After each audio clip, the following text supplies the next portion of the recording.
where he spoke about how Israel is fighting a just and moral war and how it needs our support. Sheridan wrote that Penny Wong keeps implying that Israel is breaking international law when all evidence points to the contrary. He writes that she fraudulently implies that Israel has prevented the establishment of a Palestinian state, even though this isn't the case, and the UN provided for one 77 years ago. Greg Sheridan writes that 3 times since then, Israel has offered a Palestinian state on generous terms, only to be met by rejection and murderous terrorism. Several times in its short existence, Israel has had to fight conventional wars of national survival, as in the Yom Kippur War of 73. And now Iran, 5 minutes away from possessing nuclear weapons, proclaims its sacred mission of wiping Israel off the map while organising terror and missile strikes from every point on Israel's border. Now, I highly recommend you read Greg Sheridan's brilliance there. But this comes as evidence has emerged of Hezbollah tunnels and infrastructure in the close vicinity of the United Nations. Around 100 metres or so away from a UN peacekeeping observation post, the terrorists were building tunnels, storing weapons and using it as a base to attack Israel. Have a look at this vision.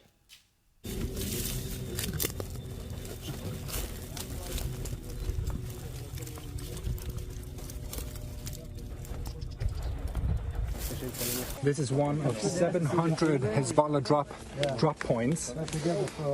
25 trails in this area, 300 meters from the border, where Hezbollah has built small bases, really. As you see here, explosive devices. You've got boots, you've got helmets, all the equipment that you need if you are preparing to invade the Israeli border. It's extraordinary. After the Second Lebanon War in 2006, the United Nations Resolution 1701 decreed that Hezbollah needed to stay north of the Litani River. It also needed to demilitarise southern Lebanon. The United Nations never enforced this, never. So it's been left to Israel to now deal with.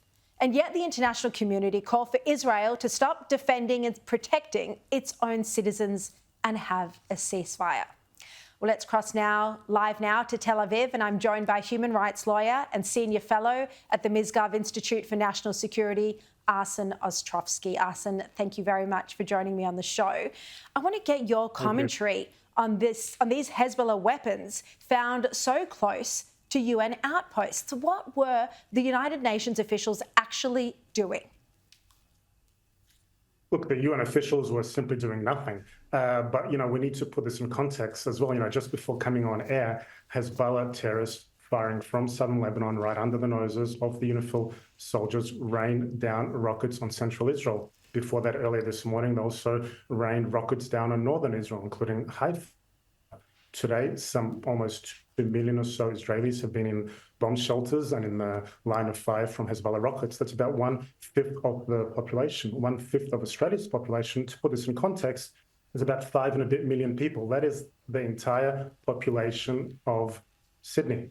Now, we have to understand that Hezbollah is not like the Salvation Army. Hezbollah is a genocidal terrorist organization sworn to Israel's destruction that acts at the behest of the Iranian regime. They've fired over 10,000 rockets, missiles, suicide drones.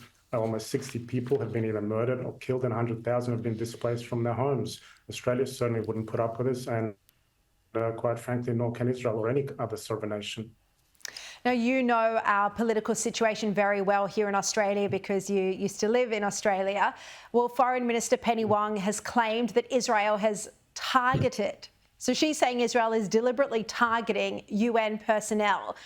That's not what's happening at all, is it? No, not at all. Quite frankly, that's an outrageous lie and a gross distortion of truth.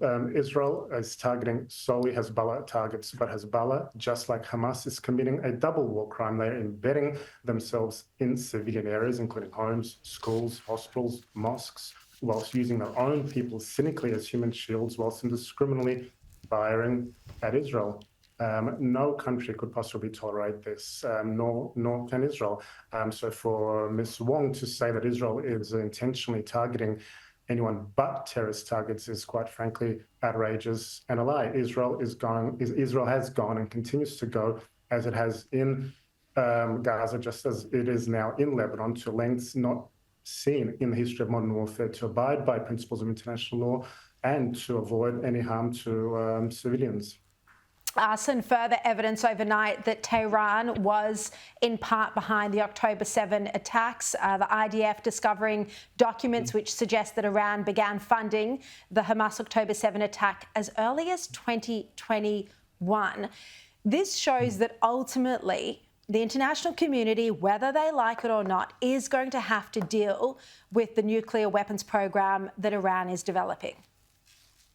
Look, absolutely. Iran is not some kind of passive actor here. Iran is the one that is calling the shots. Iran is supporting these proxy terrorist groups, including Hezbollah and Hamas, both of them, by the way, we need to also recognise that designated terror groups in Australia. But not only that, not only are they supplying them with weapons, with training, with funds, with instructions, but they also directly attacking Israel. They did so in April this year by firing over 300 missiles and rockets. And of course, just the other week when they rained down over 180 ballistic missiles, sending the entire country into bomb shelters. So certainly, this is, you have to look at this like an octopus, and it is Iran at the head of the octopus. Yeah, indeed. All right, and yet everyone just wants to put their head in the sands. They want a ceasefire. They want to let Iran continue to develop the nuclear programs. I mean, the Americans are worried more about the US election than they are about actually dealing with this threat, which is a threat to all of us around the world, including in Australia, if, God forbid, Iran would develop a nuclear bomb. All right, Arsen Ostrovsky, great to have you on the show again. Thank you.